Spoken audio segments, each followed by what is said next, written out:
back up a little bit and say that I had no intention of, trying to be a nature writer or an environmental writer.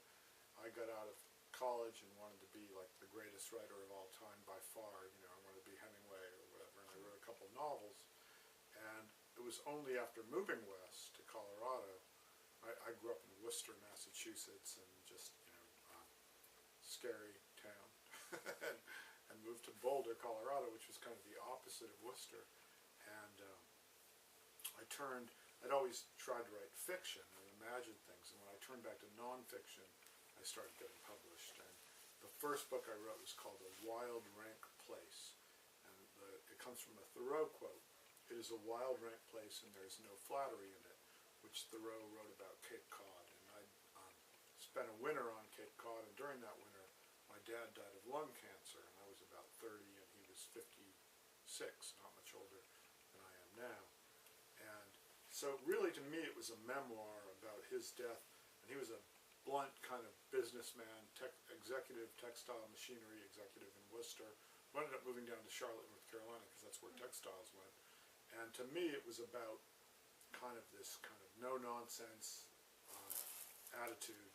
And ironically, I was pegged as a nature writer. There were nature descriptions in there, but it really was about my dad. And we were living in Boulder at the time, and my wife and I decided that it wouldn't do for a Cape Cod writer to be living in Boulder, so we graduated from the program, we moved back. Once I moved back to Cape Cod, I wrote a book about Colorado. It was like wherever I was I was writing. And then finally I kept getting called a nature writer, and I wrote an essay called Sick of Nature, which was kind of my declaration of independence. I'm a writer, I'm not a nature writer. Echoes of Abbey, he also was frustrated by that. Ironically, again, a New York editor, or actually an Algonquin editor, though she was in New York, it's based in Chapel Hill, loved the essay and asked me to do a nature book.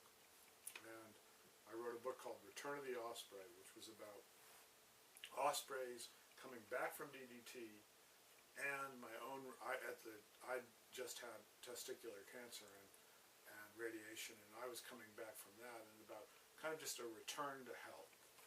And at the end of that book, I basically said, I don't know if you know Wendell Berry's writing, but I said I will stay here, I'm going to stay on Cape Cod forever, which is how I got the job at UNCW. They read it, loved it, and right then my wife was pregnant. We were like, hell yeah, we need a salary and health insurance, so we moved down here.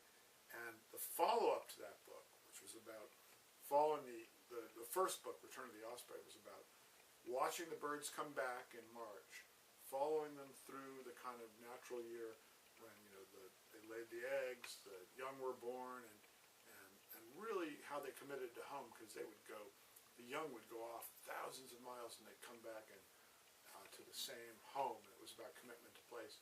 So that book was about that. And then when I moved down here, I said, well, I've moved for money, or like the ospreys moved for fish.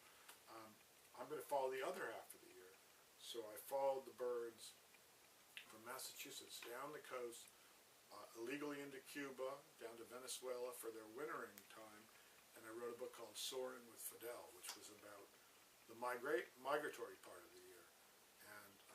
And anyway, so this went on, and then I have started a magazine, and basically this came out of just pieces that I wrote for the introduction to Ecotown.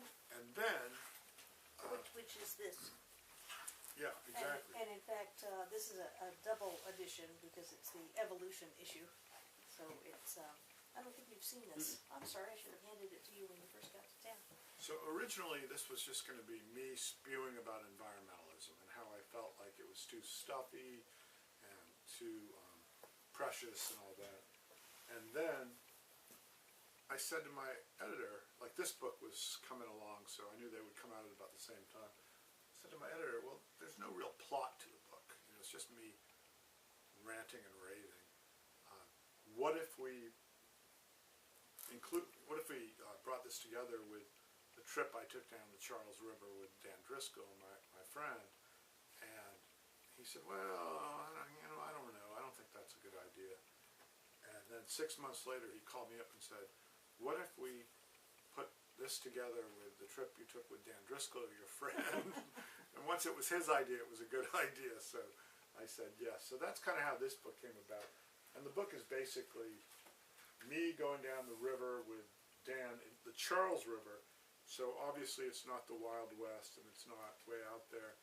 And the idea is that even though you couldn't have a more limited wilderness than going into a city with 4 million people into Boston.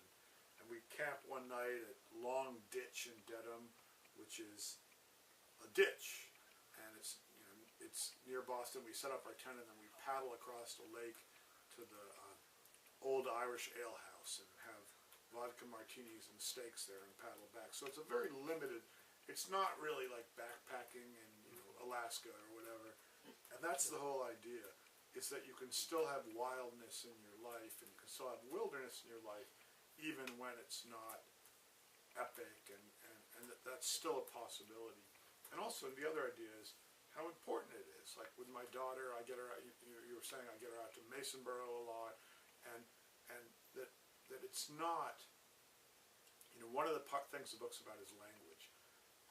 A couple different languages that nature writers use are, oh my God, we're all doomed. The world's gonna end, and it may well end, but still we have to be able to get through life. And the other language is, oh, how precious a squirrel.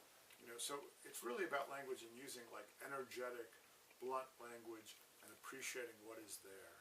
And I use a lot of different examples of including from down here, of how nature has been still part of my life, even though I'm not, naked wearing a floral wreath and dancing in nature all the time. It is a part of my world and life. So that's my spirit. I hope that's all right. There's lots of other stuff, but and one of my favorite quotes is the second day. So I paddled down the river with Dan Driscoll, who's personally responsible for the greening of the banks of the Charles. And the second day, Dan says, we nature lovers are all hypocrites. We all drive cars, we all fly in planes, and we think that kind of gets us off the hook. We say we can't fight if we're hypocrites. And how you doing? And he says, we need more hypocrites who fight. We can't let our hypocrisy get us off the hook. The classic thing of Al Gore or Bill McKibben. Well, when you fly places, how can you be preaching this? Well, we're all flawed and we're all hypocritical. So, welcome. Thank you. This is Bill. How do you do? Bill Brown, David Gessner. Nice to meet you.